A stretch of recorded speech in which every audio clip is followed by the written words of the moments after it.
और जो डॉक्टर बाबा साहब अम्बेडकर के समय में जो एक अम्बेडकर भवन बना था, जो निकट फाटक संख्या 75A 12 खंबा पे उसको अतिक्रमण घोषित कर दिया गया। सहारनपुर से लखनऊ तक वंदे भारत ट्रेन चलाई जाए। हमारे लोगों का काम नहीं होगा जहां से हम जीत के आए। अगर उन क्षेत्रों में काम नहीं होगा तो फिर ये क्यों ना कहा जाए कि सरकार जो है भेदभाव कर रही है। ये भी जवाब दे दीजिएगा कि ये जो उठाई जाती है इसका कोई फर्क भी पड़ता है, सरकार पे नहीं पड़ता। मांग हम यहाँ उठाते हैं, क्या इन पे कोई अमल होता है नहीं होता है, या ये सिर्फ इसलिए कि भाई चलो उन्होंने उठा दी और बस खत्म होगी बात। ऐसा ना कीजिए सर। माननीय सदस्य श्री चंद्रशेखर जी।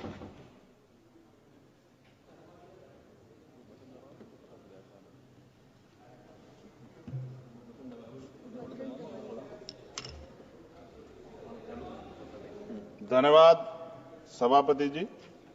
वर्ष 2025-26 के लिए रेल मंत्रालय की अनुदान मांगों पर चर्चा में आपने मुझे मेरी बात रखने का मौका दिया और अच्छी बात यह है कि माननीय मंत्री जी भी यहां मौजूद हैं। मंत्री जी का दिल तो बहुत बड़ा है, लेकिन अगर हमारी मांगे मान लें तो तभी इस बात की पुष्टि हो। अगर ना मांगे मानी जाए, हमारे क्षेत्र का काम ना हो, तो फिर ये बात मानी जाएगी कि मंत्री जी का रुख जो है सभी सदस्यों के प्रति एक जैसा नहीं। तो मैं अपने क्षेत्र से शुरू करूंगा sir. Dhampur sugar mill crossing पर ओवरब्रिज का निर्माण मैंने पिछली बार भी मांग उठाई, लेकिन सर अभी तक कुछ नहीं हुआ। लोग परेशान होते हैं, डिजिटल युग है, कई कई घंटे खड़े होना पड़ता है। जलालाबाद क्रॉसिंग ओवरब्रिज के नीचे अंडरपास के निर्माण की बात मैंने पिछली बार भी उठाई, कुछ नहीं हुआ। नजीबाद रेलवे स्टेशन पर बेगमपुरा एक्सप्रेस ट्रेन संख्या 12238 का ठहराव सुनिश्चित किया जाए, इस पे भी कोई काम नहीं हुआ। साथ साथ सर नजीबाबाद माल गोदाम पर ओवरब्रिज का निर्माण कराया जाए और उसको प्लेटफार्म को बढ़ाया जाए, क्योंकि वो मैंने पिछली बार बताया था कि महिलाओं को प्लेटफार्म से पिछली तरफ जब ट्रेन रुकते उतरना पड़ता है, वो सुरक्षित एरिया नहीं है। उसके साथ साथ नगीना बाईपास बिजनौर फाटक पर ओवरब्रिज का निर्माण कराया जाए। धामपुर जेतरा क्रॉसिंग पर ओवरब्रिज का निर्माण कराया जाए। शेहरा से नूरपुर क्रॉसिंग पर ओवरब्रिज का निर्माण कराया जाए। हम देखिए बुलेट ट्रेन, वंदे भारत और बहुत आगे निकल चुके हैं, लेकिन अभी भी इतने, मैंने आपको बताया कि मेरे लोकसभा क्षेत्र में इतनी जगह पर ये क्रॉसिंग जो है वो पुराने बने हुए हैं। उनकी वजह से जो है ना अंडरपास है ना ओवरब्रिज है, जिसकी वजह से काफी देर लोगों का समय नष्ट होता है। समय एक ऐसी चीज है दोबारा नहीं आता। सहसपुर रेलवे स्टेशन जगह है मेवा नवादा पर देहरादून एक्सप्रेस ट्रेन संख्या 14113 का ठहराव सुनिश्चित किया जाए, क्योंकि वहां से बहुत सारे लोग जो हैं वो यात्रा करते हैं। सहसपुर रेलवे स्टेशन पर सफदरजंग एक्सप्रेस ट्रेन संख्या 14114 का ठहराव सुनिश्चित किया जाए। नजीबाबाद से मुंबई के लिए एक ट्रेन, मैंने पिछली बार भी सर ये मांग की थी आपके सामने। साथ साथ सर रेलवे स्टेशन जो है हमारे क्षेत्र के, उनकी हालत बड़ी खराब है। एक दो पे आपने काम कराया, मगर मेरी मांग ये है कि सभी रेलवे स्टेशन कायाकल्प कराए जाए, उनमें उनका जो है जीर्णोद्धार हो, कि सुंदरता वो सुंदर लगे देख के। दूसरा, रेलवे में सुरक्षा व्यवस्था, कई घटनाएं हमने देखी जहां सुरक्षा व्यवस्था पे बड़े सवाल खड़े हुए। और एक तो हमारे लोकसभा के मेंबर ही थे राजस्थान के, उन्हीं का फोन वगैरह चोरी हो गया था अभी बाड़मेर वालों का। तो मैं इसलिए आपसे कह रहा हूं कि सुरक्षा सुनिश्चित हो, क्योंकि कई बार महिलाएं अकेली भी उसमें ट्रेवल करती हैं और बहुत सारी महिला जो है एमपी हमारे यहाँ पे भी ये चीजें आती हैं, इसका ध्यान रखा जाए। एक सर बहुत इंपॉर्टेंट डिमांड है मंत्री जी, मैंने आपको पत्र भी लिखा है। रेलवे प्रशासन उत्तर मध्य रेलवे आगरा के कार्यालय सीनियर सेक्शन इंजीनियर ईदगाह द्वारा एक पत्र लिखा गया 11 तारीख को, और जो डॉक्टर बाबा साहब अम्बेडकर के समय में जो एक अम्बेडकर भवन बना था, जो निकट फाटक संख्या 75A 12 खंबा पे उसको अतिक्रमण घोषित कर दिया गया।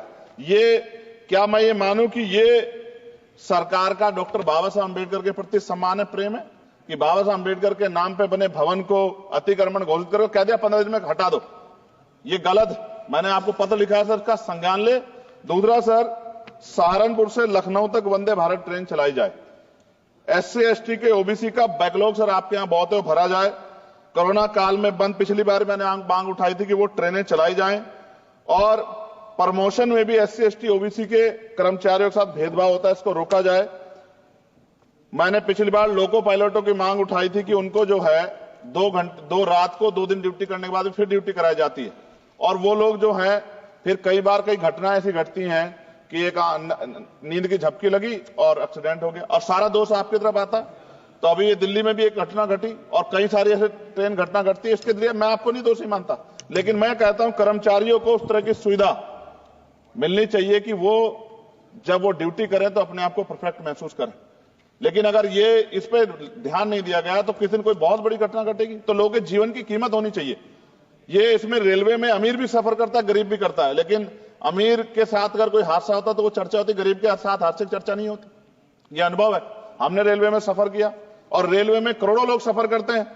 कई बार मैंने जो है ऐसी परिस्थितियों में सफर किया जब बहुत पुराने समय में, लेकिन मैं धन्यवाद करूंगा रेलवे का कि रेलवे ने हमेशा जो है अपनी जिम्मेदारियों को समझा, चाहे सरकार किसी की भी रही हो। लेकिन मंत्री जी, आपकी कोशिशों की मैं सराहना करता हूं, लेकिन आप ये देखिए पर्याप्त नहीं है कोशिशें। जब बदलाव नहीं हो रहा, लोगों को सुविधा नहीं मिल रही है, उस तरह की चीजें नहीं आ रही है, तो ये पर्याप्त नहीं है। मैं सभापति जी खत्म करूंगा। एक आउटसोर्सिंग रेलवे में बहुत हो रही है सर, और आउटसोर्सिंग की वजह से SC ST OBC और अब EVS EWS के बच्चों को जो है आरक्षण का लाभ नहीं मिलता। आप चेक करा लो, करोड़ों लाखों नौकरियां होंगी उस पे, ठेकेदारी पे, आउटसोर्सिंग पे।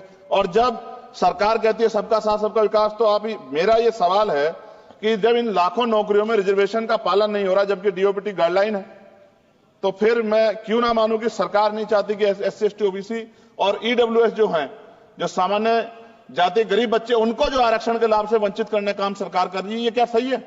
तो मंत्री जी, मैं उम्मीद करूंगा कि जब आप अपनी बात रखेंगे और जवाब देंगे तो आप इन सवालों का भी जवाब देंगे कि इन क्षेत्रों में हमारे सर सभापति जी, मेरे क्षेत्र के लोग भी टैक्स देते हैं ना, हमारे भी हक बैठता कि सरकार के लोगों का काम होगा, सिर्फ हमारे लोगों का काम नहीं होगा जहां से हम जीत के आए।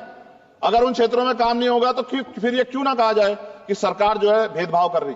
इसलिए मैं माननीय मंत्री से मांग करूंगा, एक मांग इन्होंने मेरी पूरी भी की थी पिछली बार जब बेगमपुरा ट्रेन में सफाई की व्यवस्था करा के इन्होंने दी थी, मैं इसके लिए धन्यवाद करता हूं। जी समाप्त कीजिए आप। जी समाप्त कर रहा हूं, मगर मैं मंत्री जी से कह रहा हूं कि सर हमारे यहाँ जो समस्याएं जो ये जेन्युइन समस्याएं, हम इनसे रोज 2-4 होते हैं और जनता हमसे उम्मीद करती है कि हम इस बात को उठाएंगे तो उसका, मगर मुझे ये भी जवाब दे दीजिएगा कि ये जो उठाई जाती है इसका कोई फर्क भी पड़ता है सरकार पे? नहीं पड़ता, या सरकार सिर्फ इसको, सर मैं खत्म कर रहा हूं सर, लास्ट ही सेकंड में खत्म कर दूंगा। जो मांग हम यहाँ उठाते हैं, क्या इन पे कोई अमल होता है, नहीं होता है, या ये सिर्फ इसलिए कि भाई चलो उन्होंने उठा दी और बस खत्म होगी बात? ऐसा ना कीजिए सर, अगर ऐसा करेंगे तो ये व्यवस्था अच्छी नहीं है। मैं आपका धन्यवाद दूंगा सभापति जी, और मंत्री से आग्रह करूंगा कि हमारी बात को माना जाए। धन्यवाद।